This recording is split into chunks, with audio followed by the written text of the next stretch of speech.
할렐루야. 이른 새벽부터 기도의 자리에 나오신 여러분 모두를 진심으로 환영하고 축복합니다. 오늘은 스가랴 14장 말씀 가지고 은혜를 나누고자 합니다. 그리고 오늘 본문은 스가랴 14장 마지막 본문이자 스가랴 전체의 마지막 본문입니다. 여러분, 모든 일에 있어서 처음이 중요하듯이 그만큼 끝도 중요하다는 건 여러분 잘 아실 겁니다. 드라마를 봐도 어떻게 드라마가 시작되느냐도 중요하지만 그 드라마가 어떻게 끝나느냐, 해피엔딩이 되느냐, 새드엔딩이 되느냐가 굉장히 중요합니다. 오늘 스가랴는 어떻게 마무리 짓고 있는지, 또 하나님은 세상을 어떻게 마치시는지 우리가 살펴보게 될 것입니다. 먼저 스포를 좀 하자면, 하나님은 스가랴를 통해서 해피엔딩을 예비하십니다. 우리 인생도 마찬가지라고 생각합니다. 우리의 인생이 아무리 힘들고 험난해도, 우리 교회 앞에 놓인 과제가 아무리 거친 파도와 같다 할지라도 하나님은 우리에게 반드시 해피엔딩을 예비하실 것입니다. 하나님은 모든 일을 합력하여서 선을 이루시는 분이기 때문입니다. 그 말씀을 하나씩 우리 함께 보기를 원합니다. 12절부터 15절까지 보시면 하나님은 이방 나라들의 심판을 예언하십니다. 심판하실 것을 말씀하시는 것이죠. 자녀가 잘못한 일이 있기 때문에 혼내시는 부모님과 같은 모습입니다. 이방 나라들이 아무리 미워도 하나님께는 이방 나라들은 하나님께 자식이기 때문입니다. 구약 성경 요나를 보면 이스라엘을 괴롭혔던 아수르, 니느웨도 하나님이 얼마나 사랑하셨는지를 보여줍니다. 요나 입장에서는 하나님의 백성을 괴롭힌 니느웨로 내가 어떻게 가서 말씀을 전하느냐 이렇게 탄원하지만, 하나님은 가라 말씀하시고 그 니느웨에 회개하는 백성들을 많이 주십니다. 그리고 그 회개한 백성들, 자신에게 돌아온 백성들을 안아주시고 품어주시는 하나님을 보게 됩니다. 니느웨조차도, 하나님의 백성들을 괴롭히던 그 이방 나라 니느웨도 하나님께는 자식과 같은 존재이기 때문입니다. 하나님은 사랑하시기 때문에 혼내십니다. 또 사랑하시기 때문에 심판하시는 것입니다. 물론 혼내기만 하시는 것은 아니죠. 하나님은 또 안아주기도 하십니다. 단 이방 나라가 돌아올 때, 자신의 잘못을 인정하고 회개할 때 안아주십니다. 다행스럽게도 16절부터 19절까지는 그 이야기가 나오는 거예요. 우리 16절은 함께 읽어볼까요? 오늘 본문 16절 함께 읽어보겠습니다. 16절 시작. 예루살렘을 치러 왔던 이방 나라들 중에 남은 자가 해마다 올라와서 그 왕 만군의 여호와께 경배하며 초막절을 지킬 것이라. 아멘. 하나님께 혼났던 민족들이 하나님을 예배하고자 모인다라고 합니다. 그리고 오늘 본문에서는 계속해서 말씀하시는 게 뭐예요? 초막절을 지킬 것이라 반복해서 말씀하시는 거예요. 그렇다면 초막절이 어떤 절기인지를 조금 짚어봤으면 좋겠는데, 팔레스타인 땅에는 추수할 절기가 2번 있었다고 해요. 우리는 추수가 1번이잖아요. 근데 이 사람들한테는 봄에 1번, 가을에 1번, 뭐 곡식이 좀 다르긴 하지만 아무튼 봄에 1번, 가을에 1번 추수하는 절기가 있었다고 합니다. 봄 추수 때를 기념하는 것이 맥추절입니다. 그리고 가을 추수를 기념하며 감사하는 것이 초막절, 곧 수장절이라고 합니다. 이 초막절은 가을 추수를 감사하는 절기였다는 것이죠. 우리에게 풍성한 소출과 열매를 주신 하나님께 감사한다 표현하는 절기가 바로 맥추절이라고 이 초막절이라는 것입니다. 감사는 누가 할 수 있는 것입니까? 누가 주신지, 누가 주인이신지 아는 사람이 감사할 수 있습니다. 내게 주어진 열매들이 하나님이 주신 열매라는 것을 알고 믿기 때문에 감사할 수 있는 것입니다. 그런데 바로 그 감사의 주인공이 오늘 이방 나라들이라는 것입니다. 이방 나라들이 하나님 감사합니다, 하나님이 내게 이 열매를 주셨습니다 고백하게 되고 감사하고 있다는 것이죠. 이방 나라들이 하나님을 반역하고 하나님을 비방하던 과거를 다 벗어버리고 하나님의 주권을 인정하고 하나님께 감사하는 백성들로 거듭났다라는 것입니다. 그뿐 아니죠. 초막절은 단순히 추수의 열매만을 놓고 감사하는 절기가 아닙니다. 초막이라는 말 그대로 텐트 치고 살던 절기를 기억하는 절기예요. 하나님께서 이집트에서 이스라엘을 탈출시키셔서 광야를 걷게 하셨는데, 그 그 광야 시기 가운데서 하나님이 은혜를 베풀어 주시고 애굽으로부터 구원해 주시고 이 모든 은혜를 감사하는 절기가 바로 초막절입니다. 그래서 유대인들은 초막절이 되면 집 앞이나 또 옥상에서 텐트를 치고 잠자리를 청합니다. 과거의 역사를 생각하며 하나님이 베풀어 주시는 은혜를 묵상하기 위해서인 거죠. 바로 이러한 깊은 역사와 은혜를 지니고 있는 초막절을 이방 나라들이 지키게 된다라고 오늘 본문이 말하고 있는 것입니다. 이방 나라들은 이스라엘을 인도하셔서 가나안으로 들어오게 하신 하나님이 곧 자신들의 하나님이라고 고백하며 믿고 감사하게 되는 것입니다. 여러분, 우리가 성경을 읽고 해석하는 모든 과정이 다 이와 같은 줄 믿습니다.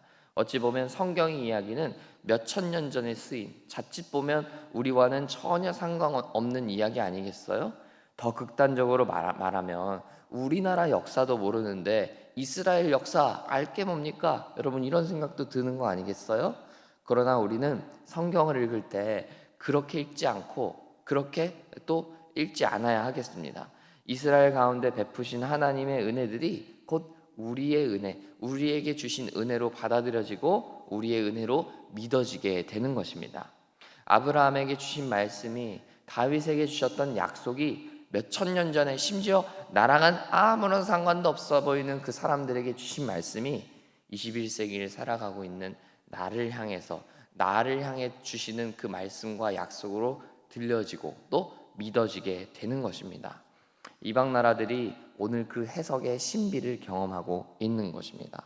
초막절은 순수 이스라엘의 역사를 기억하고 감사하는 절기였습니다. 그러나 그들이 하나님께 감사하기 위하여 초막절을 지키게 됩니다. 이게 어떻게 가능한 거예요? 결국에 이방 나라들과 이스라엘이 한 몸이 되는 것입니다. 우리가 정말 아브라함이 우리의 믿음의 조상이라고 지금 저와 여러분이 고백하듯이 이방 나라들도 나도 이스라엘과 한 몸이다 고백하게 되는 것이죠. 이스라엘과 하나 되어서 이스라엘에게 베풀어 주신 은혜를 자신들에게 주신 은혜로 기억하게 되고 감사하게 되는 것입니다. 하나님이 그들을 품으셔서 하나님의 백성 삼아 주셨기 때문입니다. 그래서 이때부터 이제 더 이상 이스라엘은 혈육 공동체가 아니에요. 좀 어려운 표현이지만 혈육으로 이루어진 공동체가 아니라 핏줄로 이어진 공동체가 아니라 믿음으로 신앙으로 연결된 공동체가 되는 것입니다. 그래서 저와 여러분이 대한민국 사람들이 아브라함을 믿음의 조상이라고 고백하게 되는 것이죠. 아브라함이 우리 핏줄로 연결되어 있어서가 아니에요. 아브라함이 우리의 믿음의 뿔이 되기 때문이다. 이렇게 고백할 수 있게 되는 것입니다. 사랑하는 여러분, 우리는 예수님을 통하여 성경 말씀이 우리에게 주신 말씀이라는 것을 믿게 됩니다. 예수님을 통하여 구약의 약속들이 우리의 삶에 성취되었으며 이스라엘에게 주셨던 말씀과 약속들이 오늘 우리에게도 동일하게 주시는 말씀과 약속이라는 것을 믿습니다. 그래서 우리도 광야를 지나온 시간들, 하나님이 열매 주신 그 추수의 그 열매들, 그 시간들을 감사할 수 있는 것이죠. 그러므로 우리가 말씀을 읽고 묵상하면서 우리에게 열매 주시는 분이 누구인지, 우리를 인도하시고 선하게 이끄시는 구원자가 누구인지를 알게 되기를 원하고 믿게 되기를 소망합니다. 성경 말씀을 통하여 우리에게 하나님을 알아가고 깨달아가는 지혜가 있기를 소망하는 것입니다. 합력하여 선을 이루는 은혜가 우리 가운데 충만하게 임하기를 간절히 소망하고 축복하는 것입니다. 예루살렘을 공격하던 이방 나라들도 이제는 이스라엘의 일부로 드러난다. 제가 좀 전까지 그 말씀을 드린 거예요. 이스라엘의 일부가 되었습니다. 그렇게 이방 나라와 하나 된 이스라엘에 하나님은 놀라운 일을 이루십니다. 그것은 바로 모든 속적인 것들, 육적인 것들이 거룩하게 변한다라는 것입니다. 20절을 보면 모든 솥이 제단 앞 주발과 다름이 없게 된다 이렇게 말씀하시죠. 제단 앞 주발은 하나님을 예배할 때 쓰던 성물이에요. 거룩한 물건이란 말이죠. 가정에서 사용하던 사용감 많은 냄비들, 예배하는 데 쓰이기보다 그냥 사적인 용도로 쓰이던 우리 가족 식구들이 먹는 데 쓰이던 그 도구들이 하나님의 거룩한 성물들로 거듭나게 될 것이다. 이런 말씀을 지금 20절에서 하시는 거예요. 스가랴의 마지막 장면이 거룩의 모습으로 장식되고 있다는 것을 의미하는 것이죠. 결국 하나님이 스가랴를 통해 이루고자 하셨던 것은 거룩이다라는 것을 마지막 장면이 우리에게 가르쳐 주시는 것입니다. 스가랴의 시대에 아직 예루살렘의 성전이 지어지지 않았지만 하나님의 전이 완성되기도 전이지만 하나님은 우선 그들에게 거룩을 요구하시는 것입니다. 성전이라는 거창한 거룩을 추구하고 또 내 삶의 밖에 있는 객체로서 그 거룩을 추구하는 것이 아니라 우리의 내면부터, 우리의 삶 안에서부터, 지금 우리의 삶에서부터 거룩을 추구하라라는 명령입니다. 여러분, 성경이 우리에게 말씀하시고 요구하시는 거룩이라는 것은 우리의 일상의 거룩을 의미하는 것입니다. 우리의 속적인 삶을 거룩하게 쓰라는 것입니다. 쉽게 말해서 여러분의 시간, 에너지, 그리고 돈과 몸을 거룩하게 하나님을 위하여 하나님이 기뻐하시는 뜻대로 정결하게 쓰라라는 것입니다. 교회에 한 번 온다고 해서, 예배 한 번 드린다고 해서 거룩해지는 게 아니라 우리가 드려야 할 거룩은 우리의 일상의 모든 순간순간의 거룩이라는 것입니다. 사랑하는 여러분, 하나님께 여러분의 인생을 드리게 되시기를 축복합니다. 하나님께 여러분의 인생을 드림으로써 여러분의 인생이 거룩하여지기를 축복합니다. 여러분, 우리의 삶이 거룩해지는 것은 다른 게 아니에요. 우리 삶을 열심히 샤워하고 깨끗하게 좋은 향수 낸다고 해가지고 우리가 거룩해지는 게 아니에요. 하나님께 우리를 드리면 우리가 가정에서 쓰던 냄비도 성물이 되는 역사가 나타나는 거예요. 우리가 아무리 더럽고 그냥 정말 하나님과 상관없는 세상 가운데 살아간다 할지라도 우리가 하나님의 삶을 드리게 될 때 우리의 처소가, 우리의 일터가, 우리의 가정이 거룩해지는 것입니다. 핵심은 뭐예요? 하나님께 드리는 거예요. 하나님을 위해 쓰기로 결단할 때, 하나님께 나의 삶을 드리기로 결단할 때, 내가 내 삶을 내 뜻대로 내가 원하는 대로 살아가는 것이 아니라 주의 말씀에 순종하여 살기로 결단할 때 우리의 삶은 거룩해진다라는 것입니다. 그 거룩을 결단하게 되는 여러분 되시기를 축복하는 것입니다. 거룩은 내 밖에서 만드는 것이 아닙니다. 나의 안을 거룩하게 하는 것입니다. 일상은 일상대로, 세상에서는 세상대로, 직장에서는 그냥 직장의 논리가 나를 다스리는 것이 아니라 교회에서는 교회의 모습대로 살아가는 삶이 아니라 우리가 어디에 있든지, 가정이든지 직장이든지 식당에서든지 어디서든 하나님의 사람으로 거룩하게, 하나님 사랑하는 마음으로, 하나님께 늘 순종하는 마음으로 살아가는 것입니다. 그래서 여러분의 그 세상에서 사용감 많은 인생들이, 나의 유익만을 살아왔던 그 사적인 영역들이 하나님의 성물로 인정되며 하나님께 거룩하게 받으시는, 하나님이 거룩하게 사용하시는 것들이 되기를 소망하는 것입니다. 말씀을 맺고자 합니다. 여러분, 오늘로써 이제 스가랴는 끝납니다. 아무것도 가진 것 없이 예루살렘으로 돌아와 희망 없던 인생들에게 하나님이 요구하신 것은 다른 것이 아니라 정결이었고 거룩이었습니다. 밖의 상황을 탓하기보다 내부를 깨끗하게 하라라는 말씀이었습니다. 오늘 마지막은 그 이야기를 반복해서 강조하고 있는 것입니다. 어려운 시기에, 흔들리는 시기에, 방황하고 좌절하고 그냥 그 세상의 많은 방해와 공작 가운데 있는 그 시기에 하나님이 우리에게 원하시는 것은 무엇입니까?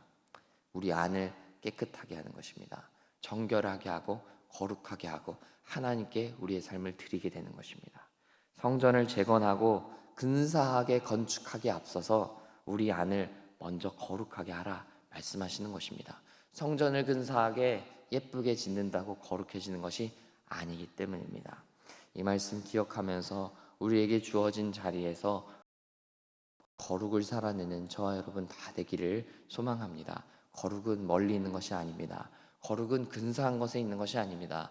거룩은 하나님께서 하나님께 드리게 되는 우리의 인생에서 하나님의 우리 인생을 받으실 때 그때 거룩해지는 것임을 여러분 기억하시고 오늘 하루도 앞으로 여러분의 평생도 오직 주님만 위해 살아가는, 오직 주님의 영광을 위해 살아가는 저와 여러분 우리 모두가 되기를 간절히 소망하고 축복합니다. 함께 기도하겠습니다.